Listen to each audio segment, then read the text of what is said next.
Por fim, irmãos, vamos falar aqui os efeitos dessa revolução cultural dentro da igreja. Já falei dos meus sustos quando cheguei aqui e vi uma Bahia muito politizada. Me escandalizei bastante quando um irmão, há quase 40 anos atrás, me disse que ia votar num determinado vereador, e eu disse: por quê? Ele me prometeu que vai dar escola para meus filhos. Eu olhei para o irmão: irmão, você está vendendo o seu voto? Ué, nós não estamos elegendo eles, diz o irmão, para nos fazer benefício. Ele vai dar escola para meus filhos, eu vou votar nele, ué. Eu nunca consegui convencer esse irmão que aquilo era imoral. Estarrecido fiquei, estarrecido estou.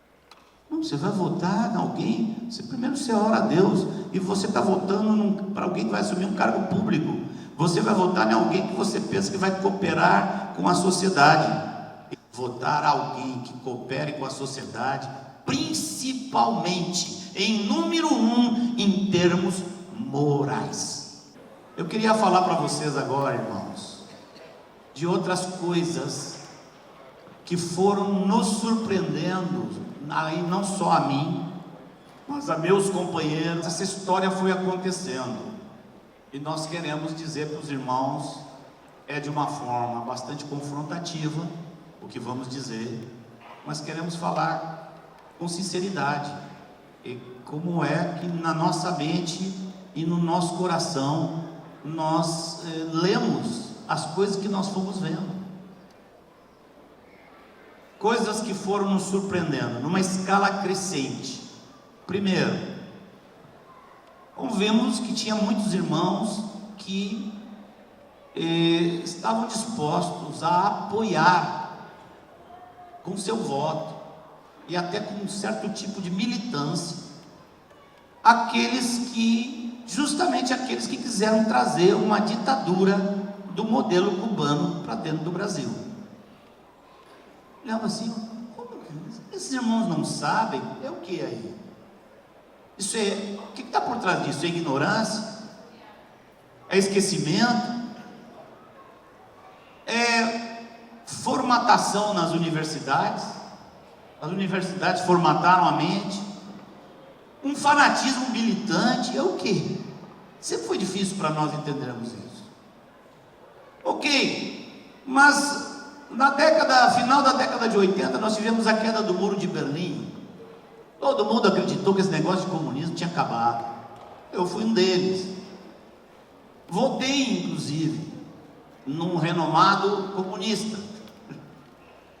E mais adiante eu vou dizer para vocês qual os meus sentimentos hoje a respeito desse voto. Mais sério, quando nós começamos a ver não só a expectativa, mais do que isso, a quase glorificação desses homens. Isso foi de vários irmãos. Um irmão estava na liderança na época. Se nós temos que calcular o que nós tínhamos antes de Lula e do PT e o que nós temos agora. Quando eu ouvi isso, eu olhei: onde é que nós estamos? Como é que nós estamos como igreja?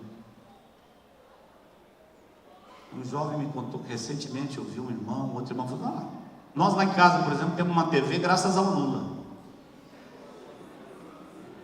E o outro disse: e nós temos carro graças ao Lula.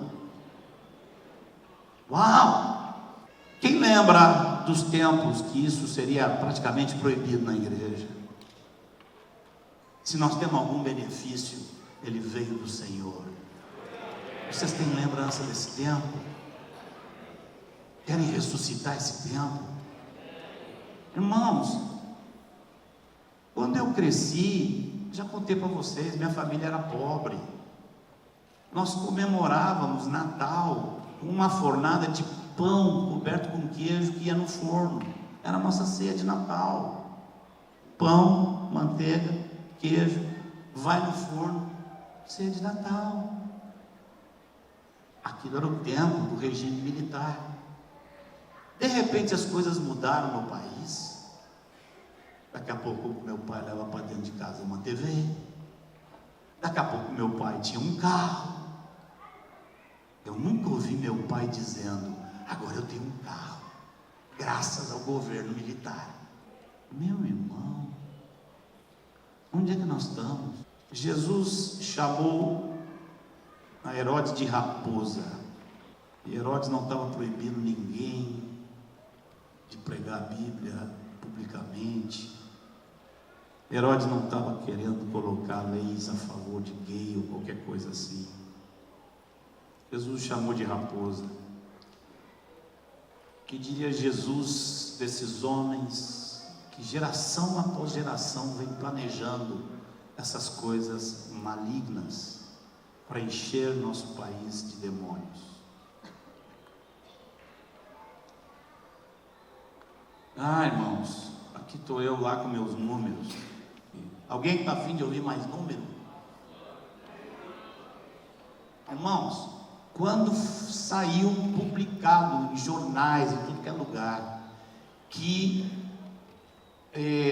esses governantes de esquerda, bote aí, todo mundo, jogue aí PMDB, PSDB, PT, jogue tudo, é tudo a mesma coisa, todos eles fazem parte do projeto gramsciano.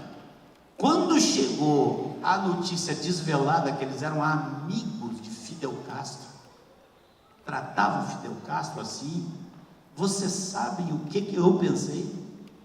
Nunca mais vou precisar discutir sobre política com ninguém, não vou precisar falar nada de política com ninguém, agora todo mundo vai ver. Todo mundo viu? Não mudou nada. Não é possível, não mudou. Você sabe o que eu ouvi recentemente? Marcos, qual é a diferença entre apoiar alguém aqui para presidente que seja amigo de Fidel Castro e alguém que seja candidato a presidente e que seja amigo do presidente dos Estados Unidos? Qual a diferença? Estados Unidos é um império, eles invadem nações, eles invadiram o Iraque, olha só, eles invadiram o Iraque, eles mataram muita gente. Eu ouvi isso, irmão. Eu quase não acreditei que eu precisava argumentar, mas já que nós estamos falando de consciência moral, você pode pesquisar, se você quiser, um sujeito chamado R.J. Rummel, o mais respeitado estudioso da matéria genocídio. Esse homem fez, como fruto de suas pesquisas e seus estudos, ele fez uma estatística que foi publicada em 1987. Vamos a essa estatística aqui. Primeiro, os Estados Unidos, por ações violentas que envolvem o governo dos Estados Unidos, desde 1900, do ano de 1900 até o ano de 1987, tinha matado 1.634.000 vítimas de violência que envolve o governo dos Estados Unidos. 1.634.000 vítimas, incluindo aí 2 guerras, a Primeira Guerra Mundial, a Segunda Guerra Mundial, as bombas de Hiroshima e Nagasaki e mais o Vietnã. Ok? Vamos lá. 1.634.000. A Rússia, num período menor, de 1917 até 1987, matou 61.900.000. A China 76 milhões e 700 mil. Você vai somar isso aqui, dá quase 140 milhões. Mas Marcos, você quer fazer diferença por causa de números? Não é só. Tem outra diferença bem maior. Mas vamos falar por enquanto dos números. Se eu tomo esses números aqui, eu tenho que concluir que esse país que me ameaça, chamado Estados Unidos, que é uma ameaça para nós, porque são dominadores, eu tenho que concluir que eles são 100 vezes menos perigosos para nós do que Rússia e China. Aritmética simples aqui, pura aritmética. Mas isso, irmãos, não é o principal. Temos que aprender a fazer juízo moral das coisas. Todos esses mortos que envolveram o governo dos Estados Unidos, todos, 1.634.000, foram estrangeiros, mortos em guerra, em solo inimigo. Marcos, você está apoiando a guerra? Não. Agora, se você não vê a diferença entre guerra e genocídio, você tem que começar a reformular sua consciência. Na estatística da Rússia e dos Estados Unidos, de 140 milhões, estão excluídos os mortos em guerra. São 140 milhões de civis desarmados, mortos em seu próprio país, pelo seu próprio governo.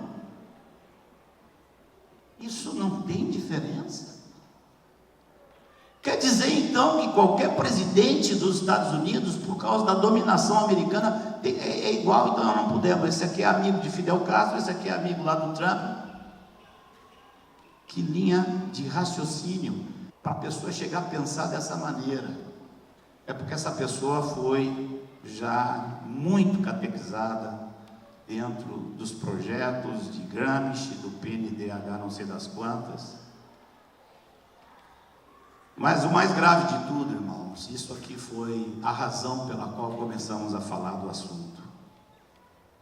É a continuidade ainda de apoio a esses homens, apesar da completa, visível escalada de imoralidade, de degradação do país.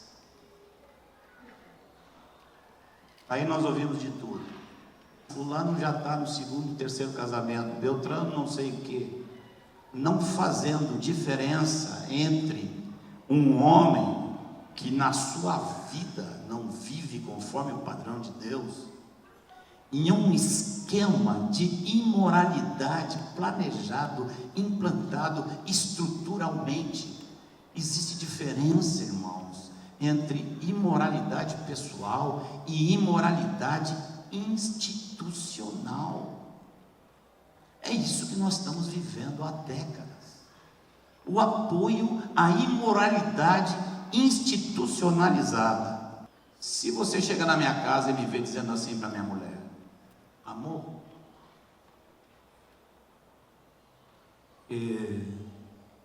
feijão hoje não estava bom, mas como eu te amo, neguinho.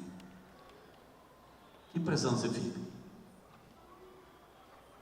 O cara sentou comigo, comeu, ficou visível que o feijão não estava bom. Eu digo: amorzinho, não estava bom, mas eu te amo muito. Agora vamos imaginar que essa frase seja alterada, levemente alterada. Você me vê na minha casa e eu digo assim: amor, eu te amo.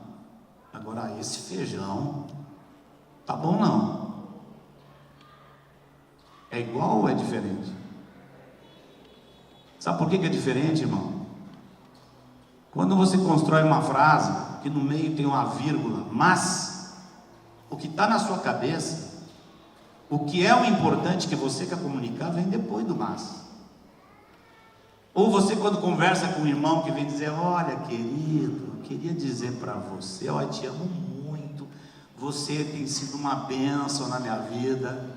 Você já não aprendeu? Você fica assim: amém, amém, tá. Eu estou esperando a vírgula e o mas. Depois da vírgula e do mas, aí vem a coisa. É assim? Olha o que eu ouvi na igreja. Temos que reconhecer que esse partido que está no poder trouxe muito mal moral à nação. Mas precisamos reconhecer que eles fizeram muitos benefícios sociais. Eu já disse para esse amado: um discípulo não pode dizer uma frase dessas. O máximo que você pode fazer, se você crê que esse governo está montado em cima de produzir o bem social para o país, é o contrário. Queremos que os irmãos aprendam a dizer o contrário. Esse governo fez muitos bens, trouxe muitos bens sociais para muita gente, mas trouxe muita imoralidade para a nação. Não é diferente? Com qual das duas frases você entende que o Espírito Santo encaixa tua mente e teu coração? Tenho considerado também, irmãos, que é uma vergonha para nós, como igreja, que tenha que aparecer no cenário político um homem que visivelmente não conhece nada de Deus, não conhece nada da Bíblia, mas vem esse homem para justamente acusar o disparate maligno destes filhos do inferno que querem encher nossas crianças de doutrinação de identidade de gênero. Eu estou aqui envergonhado. Eu não sei porquê. Eu não sei onde estava a minha cabeça, que eu não falei essas coisas para a igreja há 8 anos atrás, ou 10 anos atrás. Eu peço que os irmãos me perdoem minha insensibilidade, meu acomodamento politicamente correto. Tenho a impressão que Jesus já me perdoou. Não pretendemos indicar um candidato, não é esse o objetivo dessa fala, mas chamar a todos os irmãos ao arrependimento. Eu já me arrependi. Eu me encantei com aquilo que parecia que era o homem que tinha conseguido acabar com a inflação nesse país. E quem tinha salário antes no Plano Real sabe do que eu estou falando. E eu depositei muito encantamento com esse homem, a ponto de defendê-lo em discussões. Creio, Senhor, irmãos, hoje que o Senhor ainda está preservando o Brasil do pior. O Brasil não entrou no mesmo esquema onde está a Venezuela, única e exclusivamente por causa do nosso Senhor. E o que o Senhor vai fazer depende no futuro de nossa postura, de nossas orações, conforme 1 Timóteo 2,2, e de uma atitude nossa que seja conforme a 1 Timóteo 2,2. Nosso total desaprovação a qualquer partido, homens, quem seja, que esteja defendendo todo esse programa que nós lemos fartamente para vocês. Nós consideramos, eu considero assim, que nós como povo nos tornamos, alguns pela insistência, outros pela ignorância, outros pela teimosia e eu pelo meu silêncio. Nós nos tornamos coparticipantes da degradação moral do nosso país.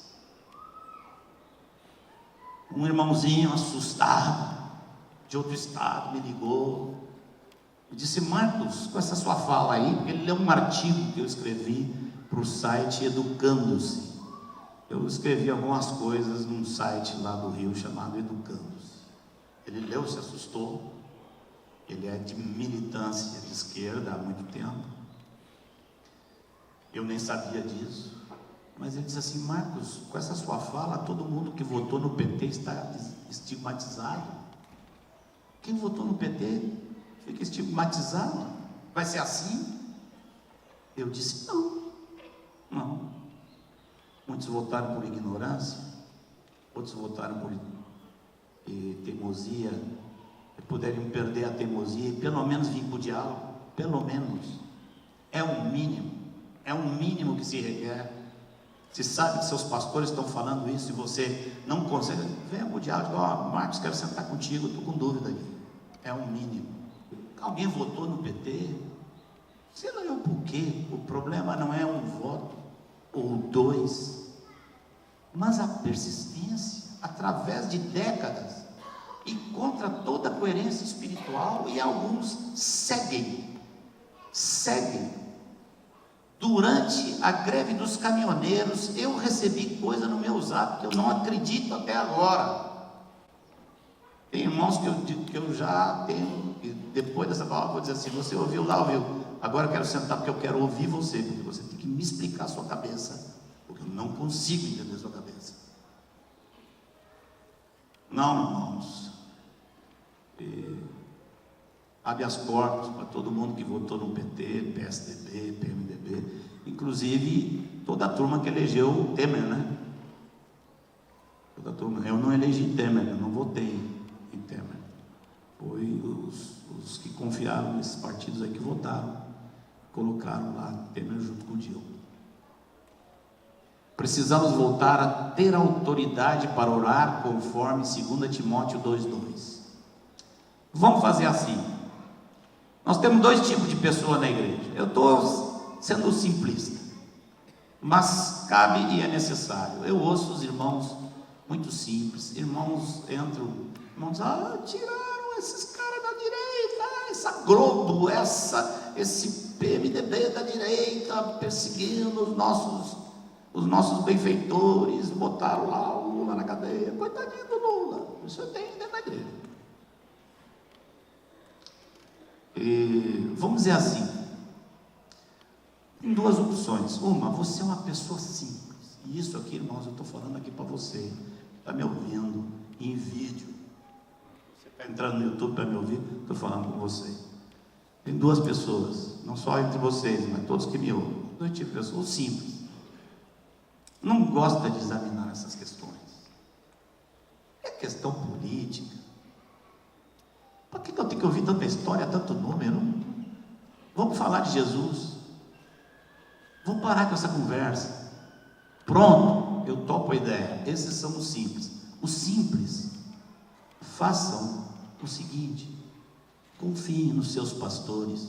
Simplesmente confiem. Não quer pesquisar? Não quer estudar? Confia no que nós estamos dizendo. E para com esse negócio de apoiar a impiedade dentro do país. Simples. Se você não se encaixa aí, não, eu gosto. Irmãos, ótimo. Nós não estamos aqui para dizer fulano é Beltrano. Nós devíamos ter feito isso há 30 anos atrás. Em vez de dizer, irmãos, preferimos que vocês votem em fulano, nós devíamos ter dado uma aula de história do comunismo há 30 anos atrás. Não, nós queremos realmente instruir os irmãos. Então, se você não quer ser simples e simplesmente não, se vocês disserem, diga para mim, quem é que eu vou votar? Uma irmãzinha me confessou há 2 anos atrás: vocês falaram para votar no Collor, eu fui lá, com uma indignação eu votei nele. Está aí uma discípula, não entendeu nada de política, política, mas de Jesus ela entendeu. Oh, beleza.